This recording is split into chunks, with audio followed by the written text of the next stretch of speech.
আমরা আলোচনা শুরু করি। পড়েন আমার সাথে, আউযু বিল্লাহি মিনাশ শাইতানির রাজীম, বিসমিল্লাহির রাহমানির রহিম। বিতাড়িত মরদুদ শয়তানের ওয়াসওয়াসা থেকে আল্লাহর কাছে পানাহ চাচ্ছি। আল্লাহ রাব্বুল আলামিন এখানে বলছেন, ওয়াওয়াসাইনাল ইনসানা বিওয়ালিদাইহি।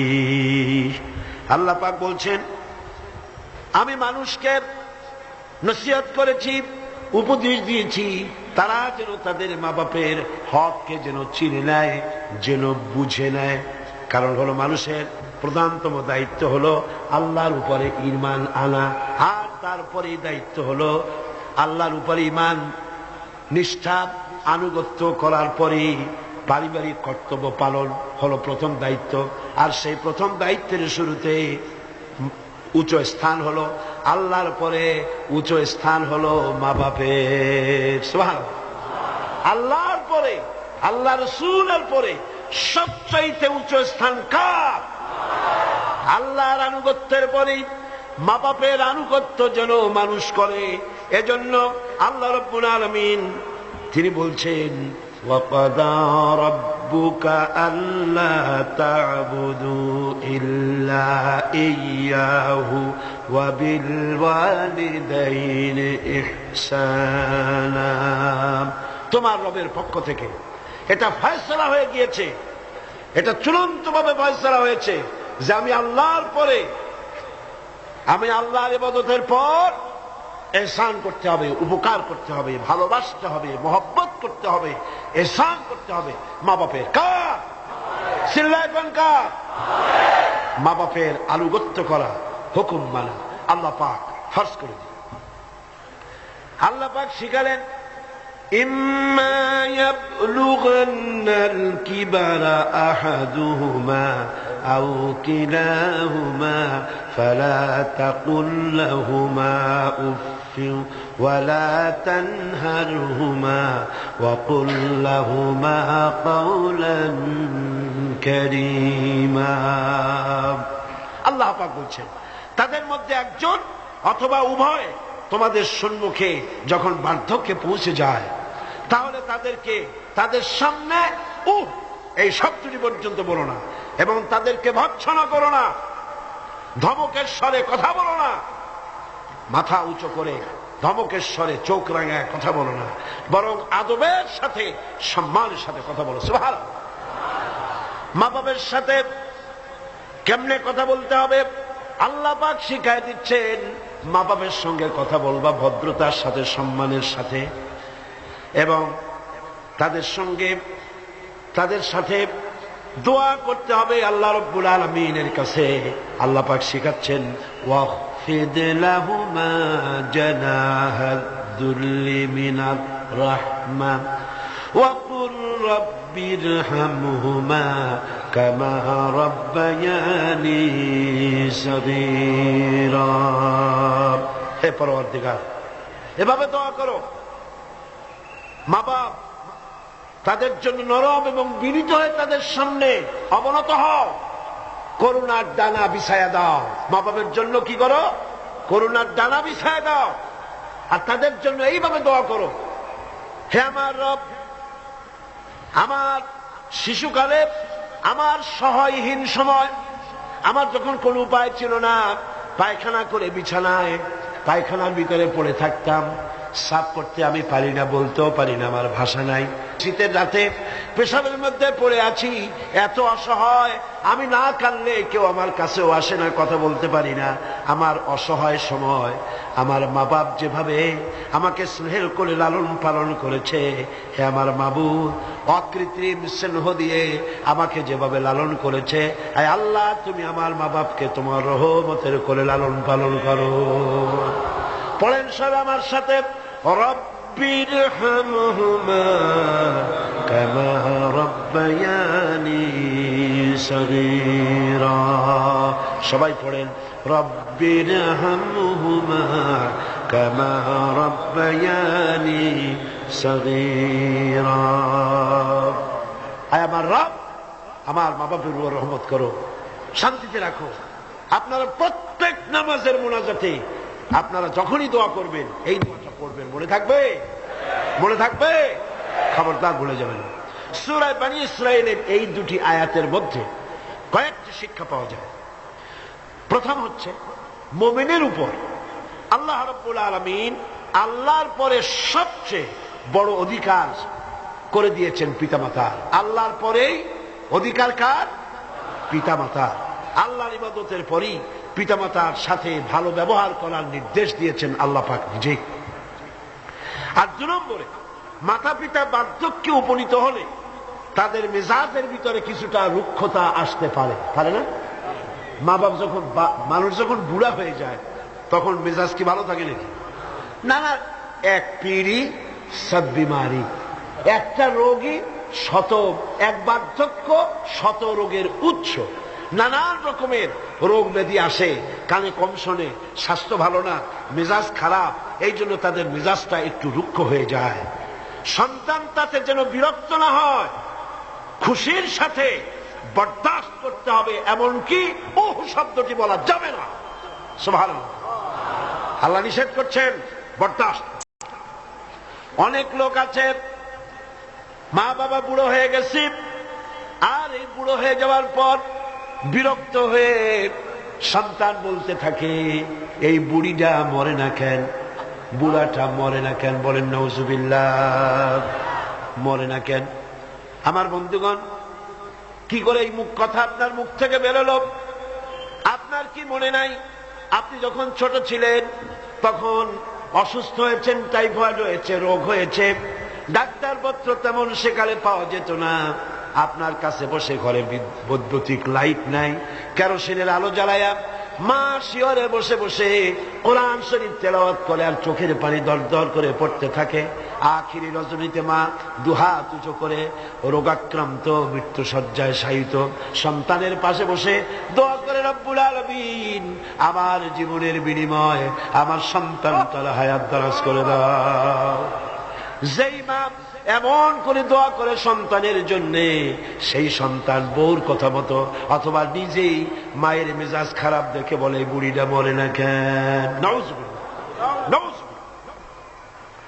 আল্লাহ পাক বলছেন, মাতা পিতার মান মর্যাদার দিকে লক্ষ্য রাখো। সূরা বনী ইসরাঈল আয়াতে এই শিক্ষা পাওয়া যায়, মান মর্যাদার ভিতরে উপরে লক্ষ্য রাখো, কারণ এখন আয় রোজগার করতে পারে না আগের মতো, তাদের অভিমান আসতে পারে, যখন যা প্রয়োজন সন্তান তা দেয় না, বউ একটা ঘরের মধ্যে দাজ্জাল মার্কা, চাইলেও পায় না, নানান রকম অসুবিধার কারণে মান অভিমান হতে পারে, গোসা হতে পারে।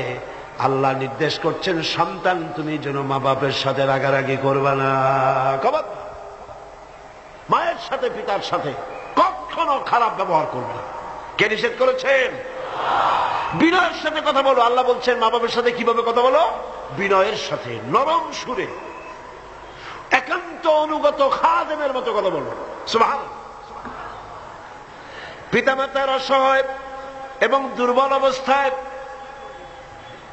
তাদেরকে বেশি করে সম্মান করো, কারণ মনে রাখা দরকার, তোমার হাজারো বিরক্তি সহ্য করেছে ছোটবেলায় তোমার মা বাবা, হাজার বিরক্তি সহ্য করেছে। কোলে উঠেছ, ঘাড়ে উঠেছ, পেশাব করেছ, পায়খানা করেছ, বিরক্তি সহ্য করে নাই? মা সহ্য করে নাই? হাজার বিরক্তি সহ্য করেছে। এজন্য আল্লাহ পাক বান্দাকে স্মরণ করে দিয়েছেন, বান্দারে মা বাপের জন্য দোয়া করবি, রব্বিরহামহুমা কামা রাব্বায়ানি সগীরা। এই দায়িত্ব কে দিলেন? কে দিলেন? এখন আপনি যেন দায় সারার জন্য, আল্লাহ দায়িত্ব দিছে বলে আপনি দায় সারার মতো মায়ের একটু কাপড় দিলেন, বাপের একটু জামা দিলেন, 2-5টা টাকা দিলেন, দায় সারার জন্য দিচ্ছেন না অন্তরের মহব্বত দিয়ে দিচ্ছেন? এটা দেখছেন কে?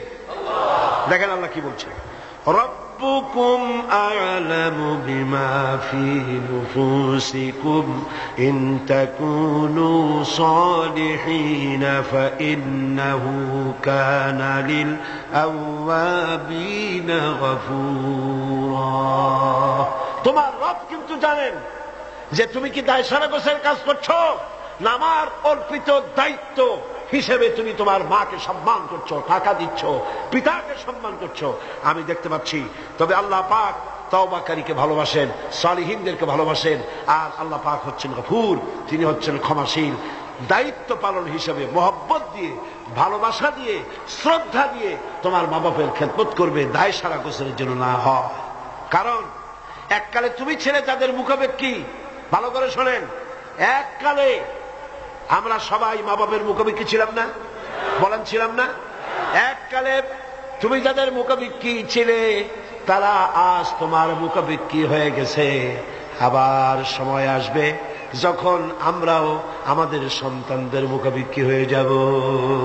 তিলকাল আইয়ামু নুদাবিলুহা বাইনান নাস, এটাই হলো ইতিহাস, এরকমই হবে। দাদা বসেছিল পুকুর পাড়ে গোসল করবে, একেবারে কুজো হইয়া হাঁটু মাথার উপর উঠে গেছে। নাতি কাছে গিয়ে বলছে, দাদা বর্ষিটা কত দিয়ে কিনছ? দাদা তো বর্ষির মতো কুজো হয়ে গেছে। দাদা রসিকতা বুঝতে পেরেছেন। দাদা বলছেন, ভাই কেনা লাগবে না, সময় আসলে তুমিও একটা ফ্রি পাবা। কাজে আজকে আমরা এক সময় অসহায় ছিলাম, মা বাপ আমাদেরকে যত্ন করে লালন পালন করেছে, আজ তারা অসহায়। তুমি তাদেরকে যদি মর্যাদা দাও, তুমি তখন অসহায় হবে, তোমার সন্তান তোমাকে অবশ্যই মর্যাদা দেবে।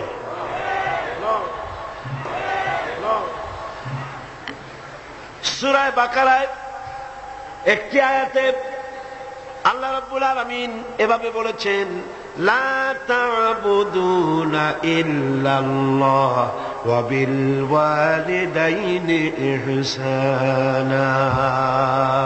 আল্লাহ ছাড়া কারো উপাসনা করো না এবং পিতামাতার সাথে অবশ্যই সদ্ব্যবহার করবে। সূরা বনী ইসরাঈলে বললেন, সূরা বাকারার মধ্যে বলছেন। এবার বলছেন সূরা আনকাবুতে, وَوَصَّيْنَا الْإِنسَانَ بِوَالِدَيْهِ حُسْنًا। কত জায়গায় বলতেছেন আল্লাহ, আমি সমগ্র মানব মণ্ডলীকে তাদের পিতামাতার সাথে সদ্ব্যবহার করার জন্য উপদেশ দিচ্ছি, নির্দেশ দিচ্ছি। পৃথিবীর সমস্ত মানুষকে, এখানে মুসলমান বলা হয় নাই, গোটা বিশ্বের মানব মণ্ডলীকে আল্লাহর পক্ষ থেকে নির্দেশ করা হচ্ছে মা বাপের প্রতি শ্রদ্ধাশীল হও। সূরা কাহফে বলা হয়েছে, وَوَصَّيْنَا الْإِنسَانَ بِوَالِدَيْهِ إِحْسَانًا حَمَلَتْهُ أُمُّهُ كُرْهًا وَوَضَعَتْهُ كُرْهًا وَحَمْلُهُ وَفِصَالُهُ 30 شهرا। আমি মানব গোষ্ঠীকে নির্দেশ করেছি, তোমার পিতামাতার ইহসান করো। তোমার মা তোমাকে গর্ভে ধারণ করেছে অত্যন্ত কষ্টের সাথে, আর ডেলিভারিও করেছে অত্যন্ত কষ্টের সাথে, আর 30টি মাস ধরে নিজের বুকের দুগ্ধ দিয়ে খাওয়াইয়া তোমার মানুষ করছে। খবরদার মা বাবার সঙ্গে নাফরমানি করো। মায়ের পেটের ভিতরে যখন সন্তান থাকে, পেটের ভিতরে যখন সন্তান থাকে, সন্তান নড়াচড়া করতে থাকে, মা বাবার স্বাভাবিক, মায়ের স্বাভাবিক অবস্থা তখন আর থাকে না। লক্ষ্য করেন, মায়ের স্বাভাবিক অবস্থা থাকে না, ক্ষুধা কম হয়ে যায়, খেতে পারে না, মাথা ঘুরাতে থাকে, শরীরের ভিতরে একটা অস্বাভাবিক অবস্থা বিরাজ করে, তার মাসিক অসুখটা বন্ধ হয়ে যায়। আল্লাহ রাব্বুল আলামিন তাকে খাওয়াবার জন্য, পেটের ভিতরে সন্তান বড় হচ্ছে, এই সন্তান খাবে কি, সেজন্য আল্লাহ রাব্বুল আলামিন মায়ের নাভির সঙ্গে আর সন্তানের নাভির সঙ্গে একটা তার লাগায় দিয়া মায়ের মাসিক রক্তগুলি, এগুলি সন্তানের শরীরের ভিতরে সন্তানের শরীরকে দিয়ে আল্লাহ পাক বড় বানায় দেন। আর মা তখন দুর্বল হতে থাকে। এই সময় মাকে সবচাইতে বেশি ভালো খাবার দেওয়া উচিত। আমার দেশে মানুষেরা বোঝে না, পৃথিবীতে অপুষ্টিজনিত রোগে সবচাইতে ভোগে পৃথিবীর মধ্যে নারী মেয়ে লোকেরা। সবচাইতে অপুষ্টিজনিত রোগে কারা ভোগে? মেয়ে লোকেরা। সেদিকে আপনাদের লক্ষ্য রাখা দরকার, আপনার সন্তান ধারণ করেছে, আপনার বংশকে রক্ষা করার দায়িত্ব পালন করছে স্ত্রী। তার সন্তান, তার পেটে যখন সন্তান এসেছে তখন তাকে ভিটামিন খেতে দিতে হবে, ক্যালসিয়াম খেতে দিতে হবে, দুধ খেতে দিতে হবে, মাছ খেতে দিতে হবে, শাক খেতে দিতে হবে, গোশত খেতে দিতে হবে, ভালো ভালো খাবার তাকে দিতে হবে। এটা দেওয়া দায়িত্ব আপনার। তার রক্তগুলি সব সন্তানের মধ্যে চলে যাচ্ছে। এখন দেখুন আল্লাহ রাব্বুল আলামিন কি করছেন, রক্তগুলি নাভির ভিতর থেকে, পাইপের মধ্য থেকে শরীরের মধ্যে আল্লাহ দিয়ে দিচ্ছেন। মুখের মধ্যে দিয়ে আল্লাহ খাওয়ার নাই, মুখটাকে আল্লাহ পাক পবিত্র রেখে দিলেন, যাতে করে দুনিয়া আসার পরে বান্দা যেন ওই পবিত্র মুখ দিয়ে আল্লাহ রাব্বুল আলামিনের নামের জিকির করতে পারে। দুনিয়া যখন আসলো, সন্তান যখন দুনিয়া আসলো, লাইনটা কেটে গেল। কয়টা লাইন ছিল বুঝেন না কথা? মার পেটের মধ্যে লাইন ছিল কয়টা খাবারে? একটা লাইন ছিল। যখন দুনিয়া আসলো সঙ্গে সঙ্গে লাইনটা কেটে দেওয়া হলো। ধাত্রীতে কাটুক, নার্সে কাটুক, ডাক্তারে কাটুক, লাইনটা তার কেটে দেওয়া হলো। খাবারের লাইন ছিল, লাইন কাটা। এখন কি খাবে? দেখুন আল্লাহ রাব্বুল আলামিনের কুদরত কত।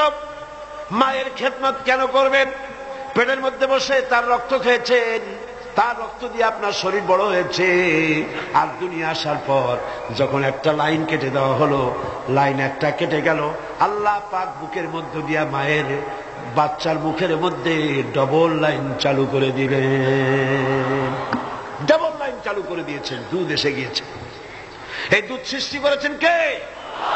সন্তান ক্ষুধা লাগলে বলে চাইতে পারে না, বলতে পারে না। আল্লাহ রাব্বুল আলামিন মায়ের কলিজার ভিতরে এমন আকর্ষণ দিয়েছেন সন্তানের প্রতি। সন্তান যখনই ক্ষুধা লাগে, সন্তান কাঁদতে থাকে, আর কান্নার আওয়াজে মায়ের কলিজার ভিতরে অসহ্য বেদনা শুরু হয়ে যায়, সন্তানের প্রতি আকর্ষণ সৃষ্টি হয়ে যায়। যত কাজ থাকুক না কেন সব ফেলে দিয়ে মা দৌড়ে গিয়ে কলিজার টুকরা সন্তানকে বুকের সাথে জড়াইয়া ধরে। সুবহানাল্লাহ। এজন্য বাচ্চা যখন গর্ভে থাকে, আল্লাহ নবী বলেছেন, আল মারআতু ইযা হামিলাত কানা লাহা আজরুস সাইমিল কাইম আল মুখবিতিল মুজাহিদ ফি সাবিলিল্লাহ। আল্লাহ পাকের নবী বলেন, মায়ের পেটে যখন সন্তান থাকে, এই সন্তান পেটে থাকার কারণে রাতের বেলা যে ঘুমাতে পারে না ঠিক মতো, সারা রাত দাঁড়ায় দাঁড়ায় ইবাদত করলে যত সওয়াব হইতো, আল্লাহ পাক মায়ের আমলনামায় সেই সওয়াব লিখে দেন। মা যে খেতে পারে না ঠিক মতো খেতে পারে না, এই জন্য 10টি মাস রোজা রাখতে পারে যে সওয়াব হতো মায়ের আমলনামায়, আল্লাহর নবী বলেন রোজার সওয়াব আল্লাহ পাক তার আমলনামায় লিখে দেন। সে যে কষ্ট বরদাস্ত করে, এই কষ্ট বরদাস্ত করার জন্য পেটে ধারণের কষ্ট আর ডেলিভারির কষ্ট বরদাস্ত করার কারণে পুরুষেরা জিহাদ করে যে সওয়াব পাবে, মা সন্তান পেটে ধরে ডেলিভারি করে সন্তান মানুষ করে সেই জিহাদের সওয়াব পাইয়া যাবে। সুবহানাল্লাহ, জোরে বলেন সুবহানাল্লাহ। আমার বন্ধুগণ, এ সওয়াব আল্লাহ পাক মানুষকে দান করেছেন। মা বাপের খেদমত করতে বলেছেন, মাকে ভুলে যেও না, মায়ের প্রতি শ্রদ্ধাশীল হও, মায়ের জন্য আল্লাহর কাছে দোয়া করো, আমার কাছে মা বাপের জন্য প্রার্থনা করো। রব্বির হামহুমা কামা রব্বায়ানি সগীরা। পড়েন সবাই, রব্বির হামহুমা কামা রব্বায়ানি সগীরা। হে আল্লাহ, আমার মা বাপ যেমন স্নেহের করে আমাকে লালন পালন করেছে, তুমিও আমার মা বাপকে তোমার রহমতের করে লালন পালন করো। এখানে একটা জিনিস লক্ষ্য করো, হামালাতহু উম্মুহু ওয়াহনান আলা ওয়াহনি, ওয়াহনান আলা ওয়াহনি। শান্তির পর শান্তি, কষ্টের পর কষ্ট। অর্থাৎ পেটে ধরার কষ্ট, ডেলিভারির কষ্ট, এই যে কষ্ট মা বহন করছে, এই কষ্টের ঋণ মানুষ সন্তানেরা কোনদিন শোধ করতে পারবে না। পারবে? সন্তান যদি তার বুকের চামড়া দিয়া মায়ের জন্য এক জোড়া জুতা তৈরি করে দেয়, পিঠের চামড়া নয়, সন্তান যদি তার বুকের চামড়া দিয়া মায়ের পায়ের এক জোড়া যদি জুতা তৈরি করে দেয়, মায়ের এক ফোঁটা দুধের হক আদায় হবে না। আল্লাহ পাক বলছেন, وَإِنْ جَاهَدَاكَ عَلَىٰ أَن تُشْرِكَ بِي مَا لَيْسَ لَكَ بِهِ عِلْمٌ فَلَا تُطِعْهُمَا وَصَاحِبْهُمَا فِي الدُّنْيَا مَعْرُوفًا।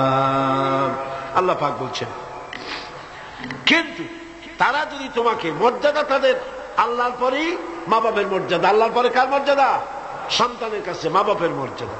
কিন্তু তারা যদি তোমাকে আমার সাথে এমন কাউকে শরীক করার জন্য চাপ সৃষ্টি করে যাকে তুমি চেনো না, আমার শরীক হিসাবে জানো না, তাহলে ফালা তুতিউহুমা, তাহলে অবশ্যই তাদের সে কথা মানবে না। সুবহানাল্লাহ, মানবে না। মা বাপের কথা কতটুকুন মানা যাবে এবং কতটুকুন মানা যাবে না, সে ব্যাপারেও শরীয়ত ঠিক করে দিয়েছে। ঠিক এরকম আরেকটি আয়াত সূরা আনকাবুতের মধ্যে এসেছে। আল্লাহ পাক বলছেন, وَوَصَّيْنَا الْإِنسَانَ بِوَالِدَيْهِ حُسْنًا وَإِنْ جَاهَدَاكَ لِتُشْرِكَ بِي مَا لَيْسَ لَكَ بِهِ عِلْمٌ فَلَا تُطِعْهُمَا। আল্লাহ পাক নির্দেশ করছেন, মা বাপের খেদমত করো, সম্মান করো, ইহসান করো। আর তারা যদি তোমাদের উপরে কোন চাপ সৃষ্টি করে আমার সাথে কাউকে শরীক স্থাপন করার জন্য, তাহলে অবশ্যই তাদের এই কথা তোমরা মানবে না। এর ব্যাখ্যা হচ্ছে, এই আয়াতটি নাজিল হয় সেই সময় যখন তিরমিজি, আহমদ এবং নাসাই এই তিনটি হাদিসে এই দৃষ্টান্তটা এসেছে এই আয়াত নাজিলের প্রেক্ষাপট সম্পর্কে। এই আয়াতটি নাজিল হয়েছে হযরত সাদ বিন আবি ওয়াক্কাস রাদিয়াল্লাহু তাআলা আনহুর ব্যাপারে। তিনি 18 বা 19 বছর বয়সে ইসলাম কবুল করেন এবং ইসলাম কবুল করার পর তার মা হামনা বিনতে সুফিয়ান, আবি সুফিয়ানের ভাইজি, তিনি দারুণভাবে অসন্তুষ্ট হয়ে গেলেন এবং তিনি অনির্দিষ্ট কালের জন্য ধর্মঘট করলেন, অনশন ধর্মঘট। অনশন ধর্মঘট কিন্তু নতুন কিছু না, আগেও ছিল।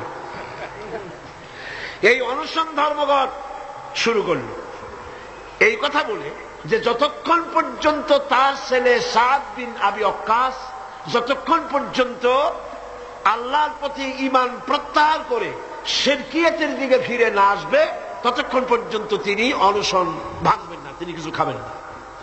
তার মা দলিল হিসাবে পেশ করলেন ছেলের সামনে যে, দেখো পুত্র, তোমার কোরআন অনুযায়ী আমার হুকুম মানা, আল্লাহর হুকুম, আমার হুকুম তোমাকে মানতে হবে। আর আমার সাথে নাফরমানি করার অর্থ হচ্ছে আল্লাহর সাথে নাফরমানি করা। আল্লাহ অর্ডার করেছে আমার হুকুম তোমাকে মানতে হবে। এখন তুমি ওই তাওহীদকে ছেড়ে দিয়ে এই শিরকিয়াতের দিকে, আমি যেদিকে আছি সেদিকে ফিরে আসো। হযরত সাদ বিন আবি ওয়াক্কাস রাদিয়াল্লাহু তাআলা আনহু তিনি অত্যন্ত পেরেশান বোধ করলেন যে আমি এখন করবটা কি।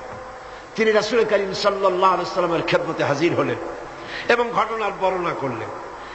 এই ঘটনা যখন বর্ণনা তিনি করলেন রাসূলের কাছে, তখন সূরা আনকাবুতের এই আয়াত নাজিল হল, وَوَصَّيْنَا الْإِنسَانَ بِوَالِدَيْهِ حُسْنًا। উপদেশ দেওয়া হয়েছে মানব গোষ্ঠীকে তারা যেন তার মা বাপের প্রতি ইহসান করে, উপকার করে। কিন্তু وَإِنْ جَاهَدَاكَ لِتُشْرِكَ بِي مَا لَيْسَ لَكَ بِهِ عِلْمٌ فَلَا تُطِعْهُمَا। কিন্তু তারা যদি তোমার উপরে শিরক করতে চাপ সৃষ্টি করে অবশ্যই তাদের অনুসরণ করবা না। খবরদার, মা বাপ যদি আল্লাহর হুকুমের বাইরে যদি কিছু বলে, সেই হুকুম মা বাপের পালন করা, জোরে বলেন, পালন করা যাবে না। কোন অবস্থাতেই মা বাপের সেই হুকুম পালন করা যাবে না। ব্যাখ্যা হচ্ছে যে মা বাপের হক তো সবচাইতে বেশি, কোনো সন্দেহ নেই, কিন্তু সেই মা বাবাই যদি মানুষকে শিরক করতে বলে তাহলে এই শিরক করতে পারবে না। কারণ হলো আল্লাহ পাকের সাথে কাউকে শরীক স্থাপন করা যাবে না, কারণ তাদের অবৈধ আবদার সন্তানের অমান্য করাই জরুরি। এর দলিল হচ্ছে মা লাইসা লাকা বিহি ইলম, যে ব্যাপারে তোমার জানা নাই আল্লাহর সাথে শরীক করবা এরকম কোন শরীকদার এই পৃথিবীতে কেউ নাই এবং এ সম্পর্কে তুমি জানোই না, সুতরাং তুমি আল্লাহর সাথে মা বাবার কথা মতো কাউকে শরীক স্থাপন করতে পারবে না।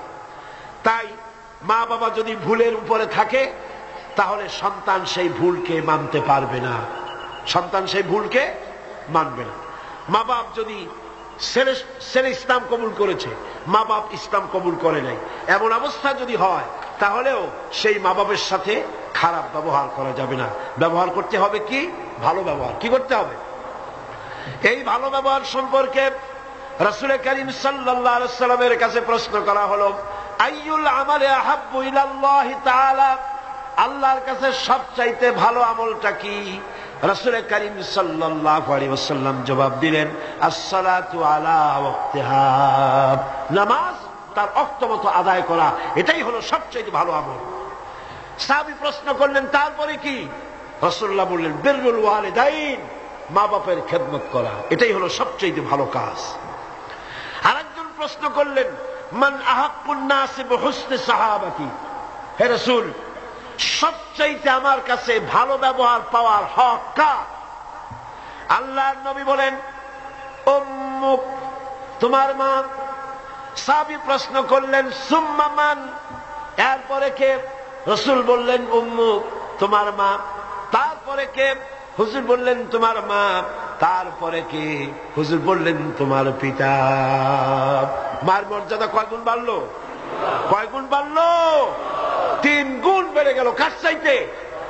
বাপের চাইতে মায়ের মর্যাদা কয় গুণ? 3 গুণ বেশি বেড়ে গেল। হযরত আব্দুল্লাহ ইবনে আমর রাদিয়াল্লাহু তাআলা আনহু তিনি বলেছেন, যা রাজুলুন ইলান নবী সাল্লাল্লাহু আলাইহি ওয়াসাল্লাম ফাস্তাযানা লাহু ফিল জিহাদ, তিনি বলছেন যে একজন লোক রাসূলের কাছে আসলেন এবং তিনি অনুমতি চাইলেন জিহাদে যাওয়ার জন্য, যুদ্ধে অংশগ্রহণ করার জন্য। ফাকালা আহাইয়ুন ওয়ালিদাক, রাসূল জিজ্ঞেস করলেন, তোমার পিতামাতা কি জীবিত আছেন? তিনি জবাব দিলেন, ক্বালা নাম, হ্যাঁ আমার মা বাবা জীবিত আছে। ক্বালা ফাফিহিমা ফাজাহিদ, চলে যাও বাড়ি, মা বাবার খেদমত করো, এটাই তোমার জন্য জিহাদ। জোরে বলেন সুবহানাল্লাহ। হাজমা নামক আরেকজন সাহাবী রাসূল করিম সাল্লাল্লাহু আলাইহি ওয়াসাল্লামের কাছে উপস্থিত হলেন। তিনি অনুমতি চাইলেন যে রাসূল আমি জিহাদে যেতে চাই, আমি জিহাদে যেতে চাই। হুজুর বললেন, আলাকা ওয়ালিদাতুন, তোমার কি মা বেঁচে আছে? তিনি বললেন, হ্যাঁ আমার মা জীবিত আছেন। আল্লাহ নবী বললেন, ইযহাব ফাকরিমহা ফাইন্নাল জান্নাতা তাহতা রিজলাইহা, আখরাজাহু নাসাই, নাসাই শরীফের হাদিস।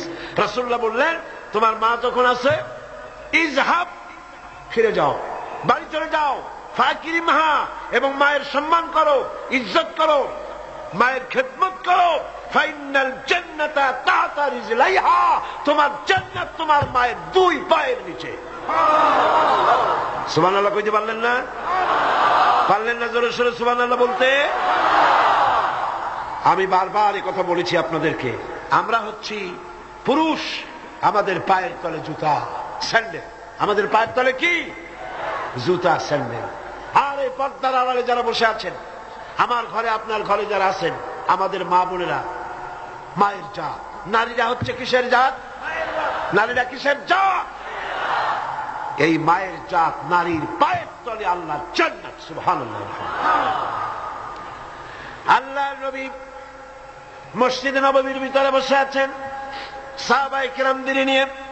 দেখা গেল একজন বুড়ি মেয়ে লোক প্রবেশ করেছেন।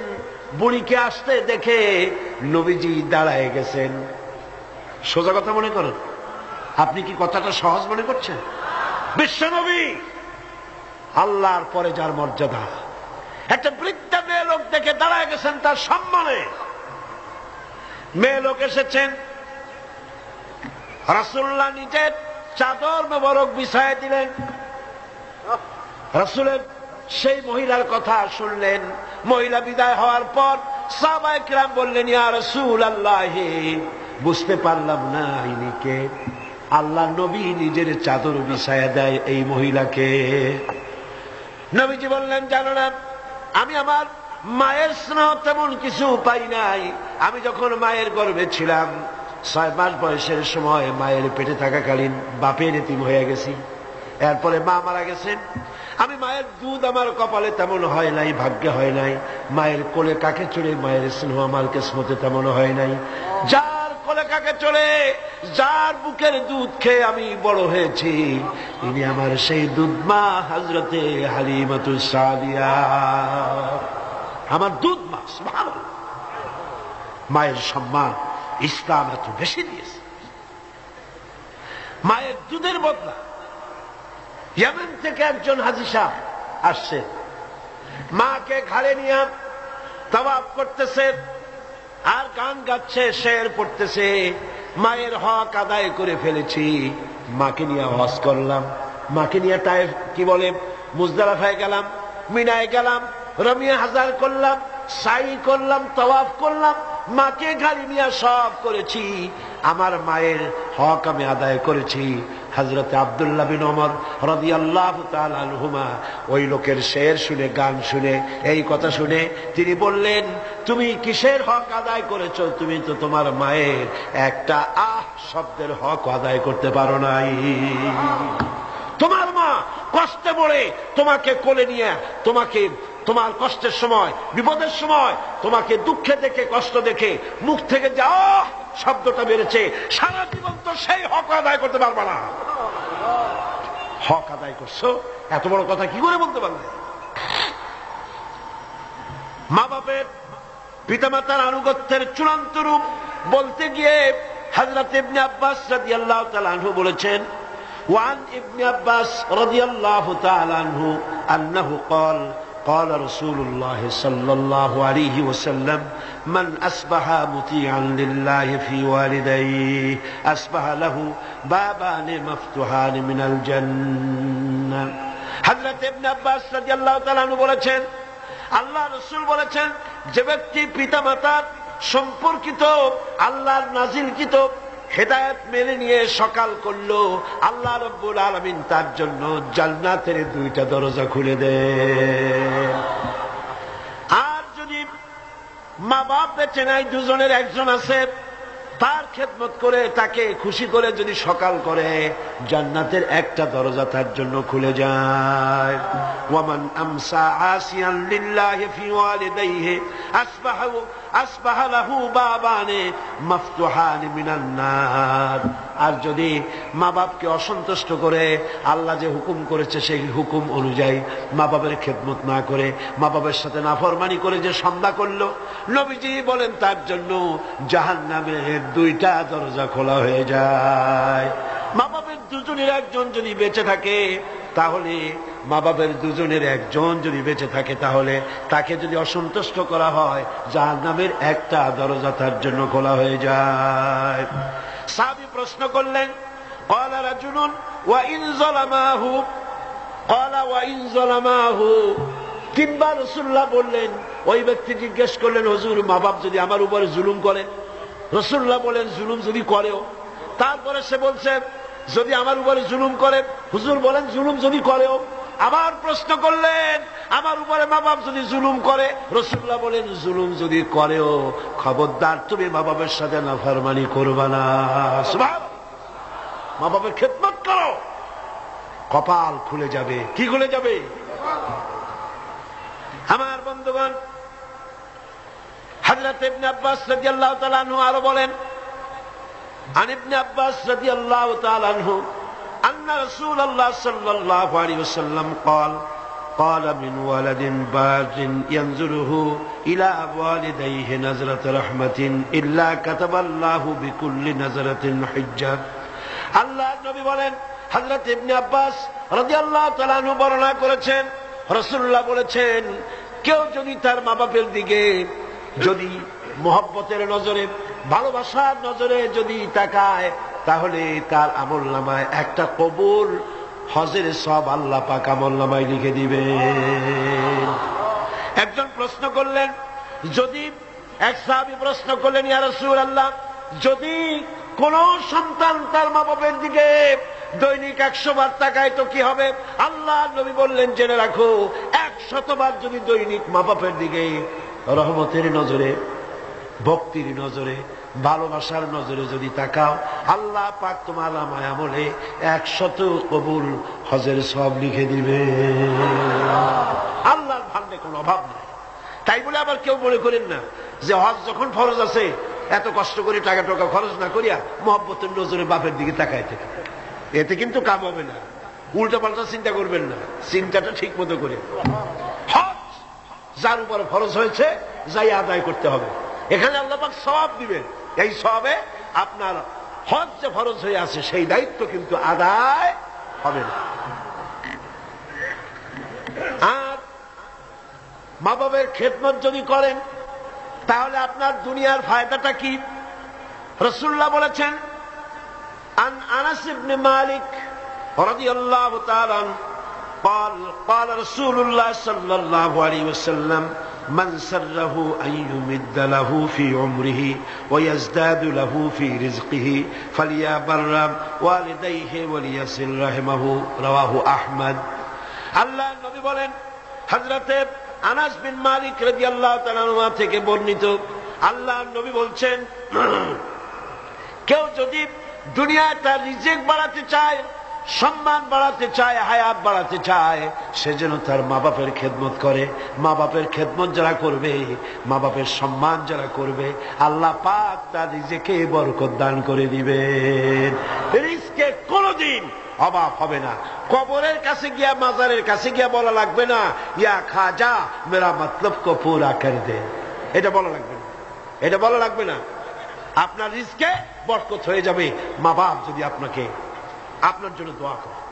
এ দোয়া কবুল, মা বাবার দোয়া কি কবুল হয়ে যাবে। সুতরাং রাসূলুল্লাহ বলছেন, আল্লাহ নবী বলছেন, রিজকে বরকত হবে, সম্মান বৃদ্ধিপ্রাপ্ত হবে, অশান্তি হবে না, অসম্মান হবে না। মা বাবার খেদমত করবা, রিজকে কোনো অভাব হবে না। সুবহানাল্লাহ। হযরত আবী হুরায়রা রাদিয়াল্লাহু তাআলা আনহু বলছেন, عن أبي هريرة رضي الله تعالى عنه عن النبي صلى الله عليه وسلم قال رغم أنفه ثم رغم أنفه ثم رغم أنفه। আল্লাহ নবী বলছেন, তিনবার বললেন, সে ব্যক্তি অপমানিত হোক, সে ব্যক্তি অপমানিত হোক। কোন ব্যক্তি? قيل من يا رسول الله, কোন ব্যক্তি অপমানিত হোক? قال من أدرك والديه عند الكبر أو أحدهما ثم لم يدخل الجنة। ভালো করে শোনেন, আল্লাহ নবী বলেন, সেই ব্যক্তি অপমানিত হোক। তিনবার বললেন। প্রশ্ন করা হলো, কোন ব্যক্তি? রাসূলুল্লাহ বললেন, মা বাপ দুইজন অথবা একজনকে জীবনে সে পেল আর খেদমত করে আল্লাহর জান্নাত নিজের জন্য ওয়াজিব করে নিতে পারলো না, তার মতো হতভাগ্য আর কেউ নাই। মা বাপ যাদের আছে প্রাণ ভরে তাদের খেদমত করো, তাদের খেদমতে আল্লাহ পাক কিসমত খুলে দেবে। আবু দাউদ শরীফের একটি হাদিস শুনুন। হযরত আব্দুল্লাহ বিন আমর রাদিয়াল্লাহু তাআলা আনহু তিনি বলছেন, এক ব্যক্তি তার মাতা পিতাকে কাঁদায় রেখে রাসূলের সামনে জিহাদে যাওয়ার জন্য উপস্থিত হয়েছেন, মা বাপকে ক্রন্দনরত অবস্থায় রেখে। রাসূলুল্লাহর কাছে খবর এলো, এই যুবক জিহাদে যাওয়ার জন্য আসছে আর তার মা বাপ কাঁদতেছে। রাসূলুল্লাহ বললেন, ফিরে যাও, মা বাপকে যেভাবে কান্দায় আসছো ওইভাবে খুশি করে তারপরে আসো, মা বাপকে অখুশি রেখে জিহাদে যাইও না। মা বাপের খেদমত করো, তাদেরকে খুশি করো। অন্য হাদিসে এসেছে, রাসূল কারীম সাল্লাল্লাহু আলাইহি ওয়াসাল্লামের খেদমতে একজন হাজির হয়ে অভিযোগ করলো। একজন হাজির হয়ে সে অভিযোগ করছে, হে রাসূল, আমার মা খুব বদমেজাজের মেয়ে লোক। কে বলছে?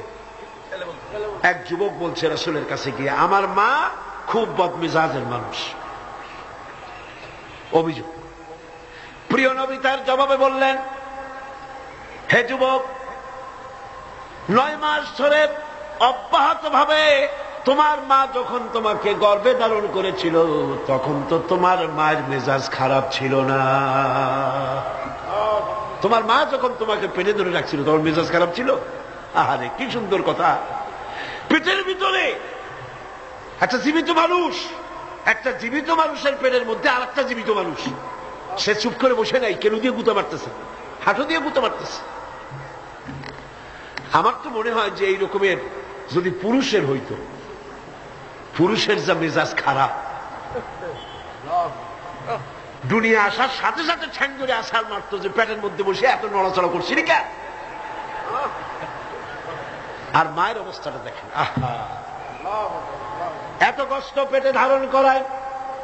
ডেলিভারি যখন করল 10 মাসের পেটে ধরার কষ্ট আর ডেলিভারির কষ্ট, ডেলিভারিতে কত কষ্ট হয় সে কথা আল্লাহ ছাড়া আর কেউ জানে না। এই ডেলিভারি যখন হয়ে যায়, মা যখন হুঁশে এলো, মা প্রথমেই জানতে হয় কি হয়েছে আমারে দেখাও। সন্তান যখন মায়ের চোখের সামনে তুলে ধরা হয়, আমার আল্লাহ পাক বলেন মায়ের 10 মাসের পেটে ধরার কষ্ট আর ডেলিভারির কষ্ট সন্তানের চেহারা দেখার সঙ্গে সঙ্গে মায়ের মন থেকে আমি আল্লাহ মুছে ফেলে দেই। রাসূলুল্লাহ বলছেন, ও যুবক, আজকে তুমি বলতেছো তোমার মায়ের মেজাজ খারাপ, কিন্তু 9 মাস যখন পেটের মধ্যে তুমি ছিলা তখন তো মায়ের মেজাজ খারাপ হয় নাই। যুবক তখন পাল্টা জবাব দিল, হে রাসূল, আমি মিথ্যা কথা বলছি না, আমার মা সত্যই তার মেজাজটা দারুণ খারাপ। হুজুর বললেন, সে যখন রাতের পর রাত জাগতো আর তোমারে দুধ খাওয়াইতো, তুমি তোমার মা গভীর রাত্রে ঘুমায়, তুমি চিৎকার করতেছ, ঘুম ভাঙা তোমারে কোলে নিয়ে দুধ খাওয়াইলো, 2.5 বছর পর্যন্ত জ্বালাইছো মায়ের বুকের দুধ খাইয়া, দিনে দুপুরে রাত্রে কত কষ্ট দিছ, তখন তো তোমার মায়ের মেজাজ খারাপ ছিল না। আরে আরে, খেতে বসেছে মা, মা কি করে, সকলকে আগে খাওয়ায়, স্বামীরে খাওয়াইলো, মেহমান খাওয়ালো, বাচ্চাদের খাওয়ালো, সব শেষে সামান্য তরকারি আর ভাত আছে, খাইতে বসছে সব শেষে, বাচ্চারে কোলে নিয়ে, বাচ্চা পায়খানা করে দিয়েছে কোলের মধ্যে। মা বিরক্ত হইল না, বিরক্ত হলো না, খাবারের থালাটা সবাই রেখে মা বাচ্চাকে কোলে করে নিয়ে বাচ্চাকে সাফ করালো, নিজের কাপড় চোপড় সাফ করলো, তারপরে ক্রন্দনরত বাচ্চার মুখে 2-3টা চুমা দিয়া তারপর আবার খাইতে বসলো। যেই মা তোমারে নিয়া এভাবে করে 2.5 মাস পর্যন্ত বুকের দুধ খাওয়াইয়া তোমারে বড় করলো, তখন তো তোমার মায়ের মেজাজ খারাপ ছিল না। যুবক বলছেন, হে রাসূল, আমার মা আমাকে নিয়ে যত কষ্ট করেছে আমি সে কষ্টের হক আদায় করে দিয়েছি।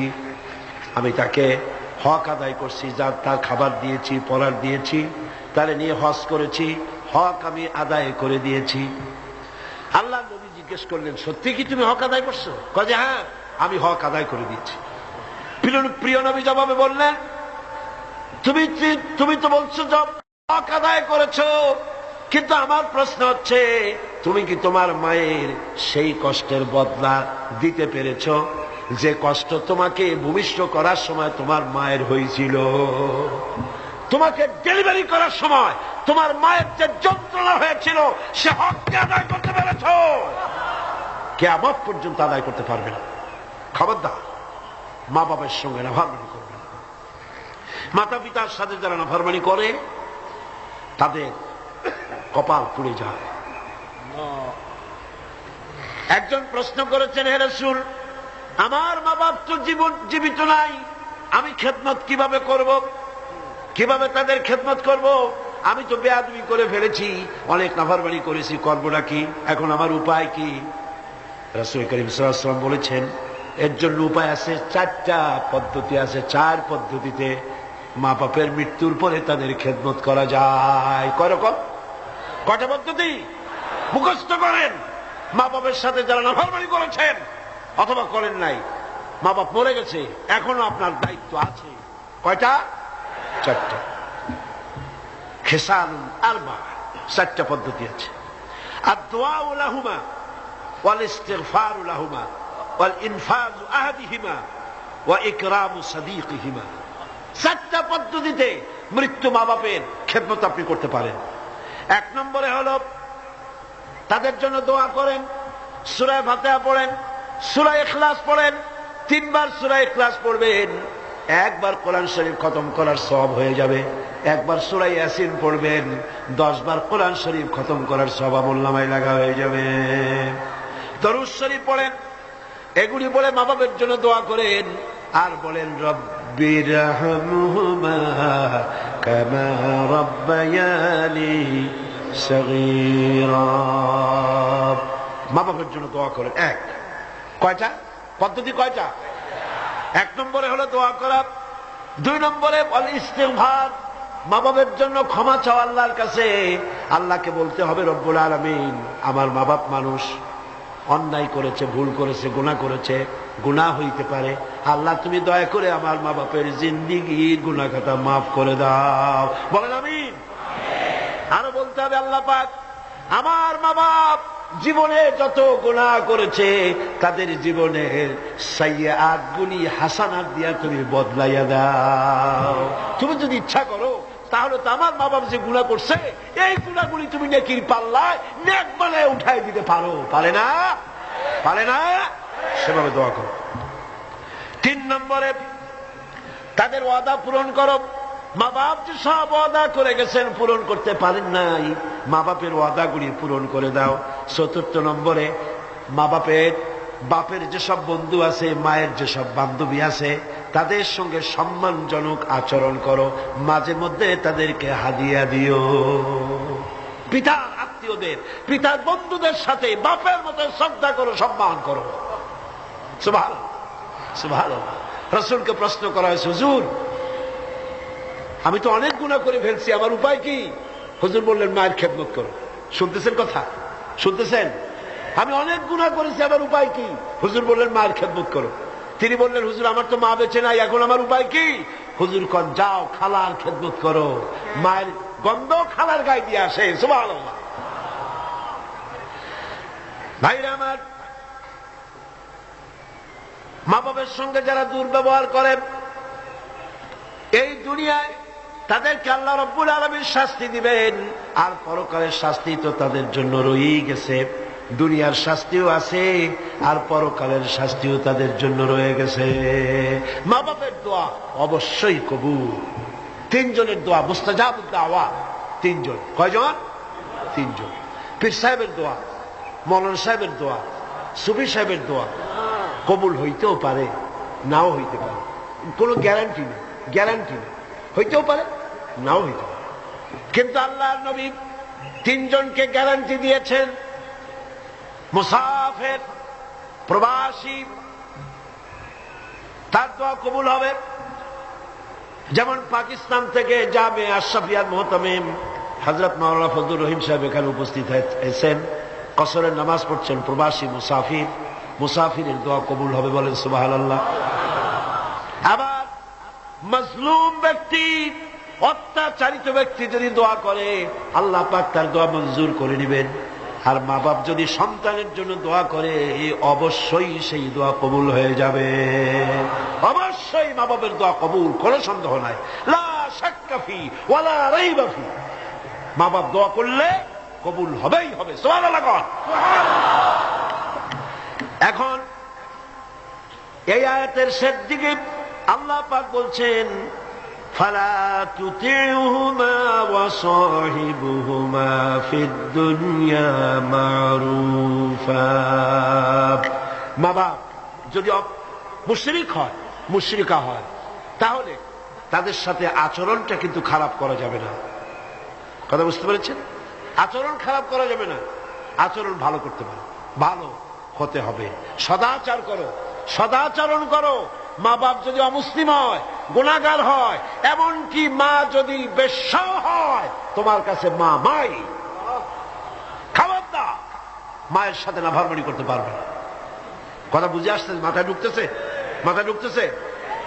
এবার দেখুন হযরতে আসমা বিনতে আবি বকর রাদিয়াল্লাহু তাআলা আনহা, তিনি বলছেন আনা আসমা বিনতে আবি বকর রাদিয়াল্লাহু তাআলা আনহা قالت قدمت علي أمي وهي مشركة في عهد رسول الله صلى الله عليه وسلم রাসূলুল্লাহর যুগে আমার মা মুশরিক অবস্থায় আমার বাড়ি আসলো। আমি প্রশ্ন করলাম, হে রাসূল, আমার মা আমার বাড়িতে আসছে, আমি কি তার সঙ্গে আত্মীয় জনিত ব্যবহার করব নাকি? আমার মা হিসাবে তার সাথে আমি সেরকম ব্যবহার করব নাকি? অথচ তিনি ইসলামের প্রতি বেজার, আপনার প্রতি নাখোশ, আল্লাহর প্রতি নাখোশ, ইসলাম তিনি ভালোবাসেন না। আমার বাড়ি আসছে, আমি তার মেয়ে, আমি এখন তার খেদমত করা বা তার প্রতি ভালো ব্যবহার করা আমার জন্য কি রকম হবে আপনি বলেন? নবীজি বললেন, অবশ্যই তুমি তোমার মায়ের সাথে সম্মানজনক, আত্মীয়তাজনক, মায়ের সাথে সন্তান যেমন ব্যবহার করে সেই ব্যবহার করা লাগবে। মা মুশরিকা হতে পারে, ব্যবহার পাবে সে সন্তান যে ব্যবহার করা উচিত সেই ব্যবহারই পাবে। এই জন্য যাদের মা এবং পিতা মুশরিক বা মুশরিকা, তাদের জন্য সন্তান কেঁদে কেঁদে আল্লাহর কাছে দোয়া করবে। তোমার মা যদি বেনামাজি হয়, তোমার বাপ যদি বেনামাজি হয়, তাহলে তাদের নসিহত করতে গিয়া আঙ্গুল উঁচু করে, চোখ রাঙাইয়া, মাথায় ধমক দিয়া, ধমকের সুরে মা বাপকে কথা বলতে পারবা না। পায়ে ধরে বলো মাকে, পিতাকে পায়ে ধরে বলো, বাবা, হে আমার মা বাবা, নামাজ পড়ছেন না, এটা জাহান্নামের রাস্তা, অনুগ্রহ করে নামাজ পড়ুন। ধমক দেওয়া যাবে না। সুবহানাল্লাহ। আমার বন্ধুগণ, মা বাপের জন্য কেঁদে কেঁদে দোয়া করতে হবে। যাদের মা বাপ এরকম, ইসলাম সহ্য করতে পারে না, আল্লাহ সহ্য করতে পারে না, রাসূল সহ্য করতে পারে না, এটা তো সেই যুগে ছিল, কিন্তু বর্তমান যুগেও আছে না? নাই আছে কিনা? এই মাহফিলও বহুত মহিলা এভাবে চিঠি আমাকে লিখেছেন, মাহফিলে আসে কিন্তু স্বামীটা বরদাস্ত করতে পারে না, কিন্তু সিনেমায় গেলে কোনো খারাপ কিছু বলে টলে, সেখানে যাও, মাহফিলে যাও। ছেলে ইসলামী ছাত্র শিবির করে, অসহ্য, টাকা বন্ধ করে দাও, লেখাপড়া বন্ধ করে দাও, সহ্য হয় না। ইসলামী ছাত্রী সংস্থা করে, মৌলবাদী হয়ে গেছে, পয়সা দেয় না, খাবার দেয়। হায় রে কপাল পোড়া বাপ, তোমার তো চিন্তা করা উচিত, তোমার ছেলে সে তো কমিউনিস্ট আন্দোলন করে না, তোমার ছেলে তো সিনেমায় যায় না, তোমার ছেলে তো girls high school, girls college ছুটির সময় এতিমের মতো মেয়েদের দিকে তাকায় থাকে না, তোমার ছেলে মাস্তানি করে না, চাঁদাবাজি করে না, ইসলামী ছাত্র শিবির করে, ইসলামী ছাত্রী সংস্থা করে, পবিত্র সংগঠন করে। তুমি তো সেজদা দিয়ে কাঁদবা, আল্লাহ আমার ছেলে ভালো কাজ করতেছে। ঠিক কিনা? জোরে বলেন ঠিক কিনা? আমার বন্ধুগণ, মা বাপের জন্য দোয়া করতে হবে, মা বাপের জন্য দোয়া করতে হবে। রব্বির হামহুমা কামা রাব্বায়ানি সগীরা, খুব মিষ্টি করে ভালো করে পড়েন, রব্বির হামহুমা কামা রাব্বায়ানি সগীরা। হযরতে আবু হুরায়রা রাদিয়াল্লাহু তাআলা আনহু ইসলাম গ্রহণ করার পর দীর্ঘদিন যাবৎ তার মা ইসলাম কবুল করেন নাই, বরং আবু হুরায়রা রাদিয়াল্লাহু তাআলা আনহুকে বড় জ্বালাইছে।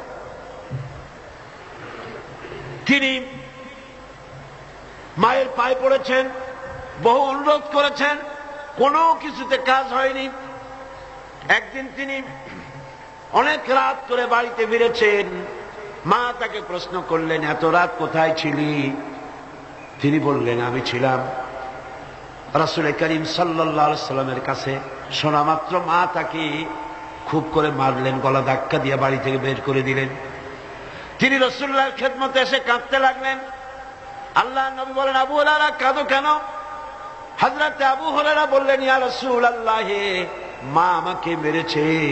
বললেন, মারলো কেন? তিনি বললেন, ঘটনা শোনালেন, আপনার কাছ থেকে দেরি করে যাওয়ার কারণে আপনার নাম শুনে সহ্য করতে না পেরে আমাকে মারছে। হুজুর বলেন, আবু হুরায়রা, মা তোমাকে মেরেছে, এখানে আমার কিছু করার নাই, আমি এখানে দখলান্দাজ করতে পারবো না, আমি এখানে কোনো ইন্টারফেয়ার করতে পারবো না, মা মারছে, আমি কি করবো? সুবহানাল্লাহ। ভাইরা আমার, হযরত আবু হুরায়রা বলেন, ইয়া রাসূলুল্লাহ, মায়ের বিরুদ্ধে নালিশ করার জন্য তো আমি আপনার কাছে আসি নাই। বললেন, কেন এসছো? হযরত আবু হুরায়রা বলেন, ইয়া রাসূলুল্লাহ, আমি আসছি দোয়া চাওয়ার জন্য। আমি জানি নবীজি যদি আল্লাহর দরবারে হাত উঁচু করে দোয়া মঞ্জুর হয়ে যায়। আপনি আমার মায়ের জন্য হেদায়েতের জন্য দোয়া করুন। মা দুহাত তুলে দোয়া কর। আল্লাহর নবী তখন দুহাত উঁচু করে দোয়া করলেন, আল্লাহুম্মা ইহদি উম্মা আবি হুরায়রা, আয় আল্লাহ, আমি দোয়া করি আবু হুরায়রার মাকে তুমি হেদায়েত নসিব করে দাও। হযরত আবু হুরায়রা দৌড় দিলেন। কয়েকজন সাহাবী পিছন থেকে টেনে ধরলেন, দৌড়াও কেন? কোন বিপদ হলো নাকি? তিনি বললেন, না, কোনো বিপদ হয় নাই। তবে দৌড়াও কেন? তিনি বললেন, দৌড়াই এই কারণে, আমাকে যেতে দাও, বাড়ি পর্যন্ত আমি দৌড়াই যেতে চাই। আমি বাড়ি পর্যন্ত দৌড়াই গিয়ে দেখতে চাই আমি দৌড়ে আমার বাড়িতে আগে পৌঁছলাম না রাসূলুল্লাহর দোয়া আমি বাড়ি যাওয়ার আগে রাসূলের দোয়া আমার বাড়ি পর্যন্ত গেল নাকি। হযরতে আবু হুরায়রা রাদিয়াল্লাহু তাআলা আনহু তিনি বাড়িতে চলে গেলেন, দরজায় গিয়ে নক করলেন। ভেতর থেকে আওয়াজ এলো, কে? তিনি বললেন, মা, আমি আবু হুরায়রা এসেছি। মা বলছেন, আব্বু অপেক্ষা করো, দরজা খুলে দিতেছি। হযরতে আবু হুরায়রা তিনি বললেন, মায়ের গলার আওয়াজ দিয়েই আমি বুঝতে পারলাম আমি ঘরে আসার আগে রাসূলুল্লাহ তীর তার নিশানায় পৌঁছে গেছে, দোয়া কবুল হয়ে গেছে। হযরতে আবু হুরায়রা বলেন, মা বেরিয়ে এলেন, গোসল করে এসেছেন। মা আমারে বললেন, বাবা, তোমাকে মারার পর আমি বড় অনুতপ্ত হয়েছি যে আমি মারলাম কেন। আমার ছেলে তো কোনো খারাপ মানুষের কাছে যায় নাই, দুনিয়ার সর্বশ্রেষ্ঠ মানুষের কাছে গেছে, মারলাম কেন? বড় অনুতপ্ত আর অনুশোচনা আমি করেছি। আমি গোসল করেছি, আমি ওযু করেছি, আমাকে জলদি করে নিয়ে চলো, আল্লাহর নবীর খেদমতে নিয়ে হাজির করে দাও। হযরতে আবু হুরায়রার মা ঘোষণা করলেন, লা ইলাহা ইল্লাল্লাহু মুহাম্মাদুর রাসূলুল্লাহ।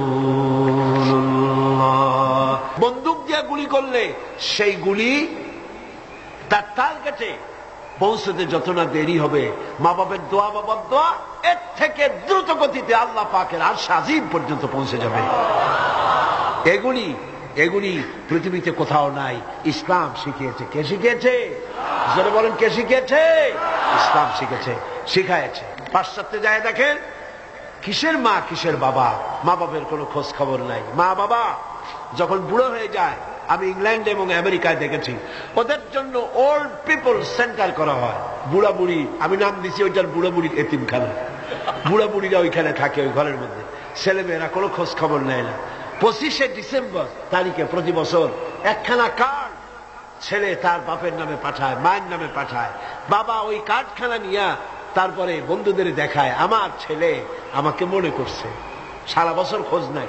এরপরে যখন মরে 2-3 দিন পর্যন্ত মদের বোতল, দুধের বোতল, খবরের কাগজ ভিতরে কেউ নেয় না, দরজার কাছে পড়ে আছে। কারণ কি? পুলিশে এসে দরজা খুলিয়া দেখে ভিতরে বুড়া মরে পড়ে আছে, কেউ নাই, ছেলেও নাই, মেয়েও নাই, দেখারও কেউ নাই।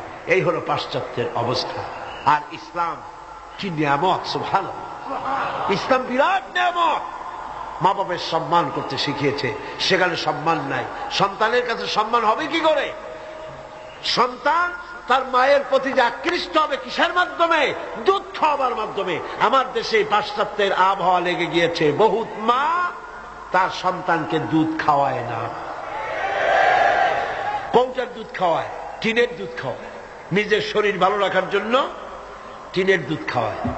তো সন্তানের মহব্বত ওই টিনের দিকে, বোতলের দিকে বেশি হবে, মায়ের দিকে হবে না। দুধ হচ্ছে একটা ফ্লো, একটা ফ্লো। মায়েরা, আমার মা বোনেরা যারা আসছেন শোনেন, ব্রেস্ট ক্যান্সার যে হয়, মায়ের মেয়ে লোকদের যে ব্রেস্ট ক্যান্সার হয়, চিকিৎসা বিজ্ঞানীরা বলেছেন ব্রেস্ট ক্যান্সার হওয়ার জন্য সবচাইতে বড় কারণ সন্তানকে দুধ না খাওয়ানো। এটা হলো আরেকটা কারণ আছে, সেটা আমি বললাম না, ডাক্তারদের কাছ থেকে জেনে নিবেন। এটা হলো সবচাইতে বড় কারণ, সন্তানকে দুধ না খাওয়ানো। এই ফ্লোটা, এই স্বাভাবিক ফ্লো আপনি বন্ধ করে রাখছেন, সন্তানকে খাওয়াচ্ছেন না। ব্রেস্ট ক্যান্সার যদি হয়, অপারেশন করে শরীরের যে সৌন্দর্য রক্ষা করতে চাইছিলেন, 12 আনাই 16 আনাই শেষ হয়ে যাবে। এই দুধ, মায়ের বুকের দুধ সন্তানের জন্য শুধু খাদ্য নয়, এর মধ্যে রয়েছে মেডিসিন। এর মধ্যে রয়েছে কি? মেডিসিন। সন্তান ছিল ফি কারারিন মাকিন, মায়ের পেটের মধ্যে একটা সুরক্ষিত জায়গায়, কোন রোগের জান সেখানে পৌঁছতে পারে না, এরকম একটা জায়গায় ছিল। পৃথিবীতে আসলো, এখানে আছে পলিউশন, এখানে আছে নানান রকমের রোগ, কি জীবাণু, এগুলি রয়েছে। সুতরাং তার কচি চামড়ার লোমকূপের মধ্য দিয়া এই রোগগুলি ঢুকে যেতে পারে। এই রোগ থেকে শরীরকে বাঁচাবার মতো রেজিস্ট্যান্স, স্টেমিনা, শক্তি তার মধ্যে নাই। এই জন্য আল্লাহ কি করলেন? অ্যান্টিবায়োটিক ওষুধও সহ্য হবে না, রোগ থেকেও তার বাঁচানো যাবে না। সেই জন্য রব্বুল আলামিন মায়ের বুকে যে দুধ দিয়েছেন, প্রথম যে শাল দুধ যেটাকে বলা হয়, এই দুধটাকে আল্লাহ পাক খাদ্য আর রোগের প্রতিষেধক ঔষধ হিসাবে আল্লাহ দিয়ে দিয়েছেন। সন্তানকে দুধ খাওয়াও, সন্তানের মহব্বত তোমার প্রতি বাড়তেই থাকবে। সুবহানাল্লাহ, সুবহানাল্লাহ। পাশ্চাত্যে এই মহব্বত নাই। পাশ্চাত্যে আমি নিজের চোখে প্রত্যেক বছর দাওয়াত হয়তো দেখি, খালি গুড়ি না, চোখ দিয়ে তাকায়ও দেখি কোথায় কি হয়। মেয়ে লোকগুলি তাদের বাচ্চা পুশ চেয়ার, হুইলওয়ালা চেয়ার আছে, সেই চেয়ারে বাচ্চাটা ঠেলতে ঠেলতে নিয়ে যায় মার্কেটিং করতে, আর কুত্তার বাচ্চাটা কোলে নিয়ে হাঁটে। নিজের ছেলে কান্দে, তাতে কিছু আসে যায় না, কুত্তারে কোলে নিয়ে কুত্তারে চুমা দিয়া তারপরে নিয়ে যায়। যে কুকুরের যে যত্ন আছে, শিশুর সেই যত্ন পাশ্চাত্যে নাই। অথচ শিশুর মর্যাদা আল্লাহ দিয়েছেন, শিশুর হক, মায়ের দুধ তাকে খেতে দিতে হবে। এ দায়িত্ব দিয়েছে আল্লাহ পাক, এ হক আদায় করার জন্য মাকে দায়িত্ব দিয়েছে। আমার মা বোনেরা, আপনারা আপনাদের মহলে কথা শুনান, সর্বত্র পৌঁছান, কোন মা যেন তার সন্তানকে নিজের দুধ থেকে যেন বঞ্চিত না করে। সন্তান রোগ থেকে বাঁচবে, মায়ের প্রতি মহব্বত বাড়বে, ভালোবাসা বাড়বে। এভাবে আল্লাহ পাক বলছেন, তোমার উপরে যদি সাফ, এই মা বাবার খেদমত তো তুমি করবাই, কিন্তু মা বাবা যদি অন্যায় করতে বলে, শিরক করতে বলে, গুনার কাজ করতে বলে, অবশ্যই তুমি সেই গুনার কাজ করবা না। ওয়াত্তাবি সাবিলা মান আনাবা ইলাইয়া, বরং অনুসরণ করবে সেই ব্যক্তির, যে ব্যক্তি আমার পথে পরিচালিত হয়েছে, আমার পথে যে চলছে, আমার পথে যে ডাকে, তার দিকে এগিয়ে আসো। সুম্মা ইলাইয়া মারজিউকুম, আর এরপরে তোমাদের সকলকেই আমার কাছে ফিরে আসতে হবে। কার কাছে? কার কাছে? ফাউনাব্বিউকুম বিমা কুনতুম তা'মালুন, আর এরপরে কিয়ামতের দিন তোমাদের সমস্ত কাজের ফলাফল আমার কাছে প্রকাশিত হয়ে যাবে। মুনাজাত করব, মুনাজাতের পরে আজান হবে বা জামাত, আমরা নামাজ পড়ে যাব ইনশাআল্লাহ। আল্লাহুম্মা আমিন। রব্বানা যালামনা আনফুসানা ওয়া ইল্লাম তাগফির লানা ওয়া তারহামনা লানাকুনান্না মিনাল খাসিরিন। রব্বানা লা তুযিগ কুলুবানা বা'দা ইয হাদাইতানা ওয়া হাব লানা মিন লাদুনকা রাহমাতান ইন্নাকা আনতাল ওয়াহ্হাব। হে আল্লাহ তাআলা, লক্ষ লক্ষ মুসলমান নরনারী দীর্ঘক্ষণ ধরে তোমার কোরআনের কথা আমরা শুনেছি। হায় আল্লাহ, তুমি দয়া করে মেহেরবানি করে আমাদের দুরূদ ও সালাম আলোচনার সওয়াব জনাবে মুহাম্মদ রাসূলুল্লাহ সাল্লাল্লাহু আলাইহি ওয়াসাল্লামের রূহ মুবারকে পৌঁছায় দাও। রব্বুল আলামিন, আমরা যারা মা বাপ হারাইছি, যে মা বাপের কথা এতক্ষণ আলোচনা করলাম তোমার কোরআন থেকে, হায় আল্লাহ, আমাদের মা বাপের কবরগুলিকে জান্নাতের টুকরায় পরিণত করে দাও। রব্বিরহামহুমা কামা রব্বায়ানি সগীরা। সবাই পড়েন, রব্বিরহামহুমা কামা রব্বায়ানি সগীরা। হায় আল্লাহ তাআলা, সারা জীবন যত গুনাহ করেছি, আল্লাহ তুমি আমাদের গুনাহগাতা মাফ করে দাও। আল্লাহ, এই তাফসীরুল কোরআন মাহফিল কিয়ামত পর্যন্ত কবুল করে নাও। ربنا تقبل منا إنك أنت السميع العليم وتب علينا إنك أنت التواب الرحيم سبحان ربك رب العزة عما يصفون وسلام على المرسلين الحمد لله رب العالمين واجعل آخر كلمة عند الموت لا إله إلا الله محمد رسول الله. السلام عليكم ورحمة الله.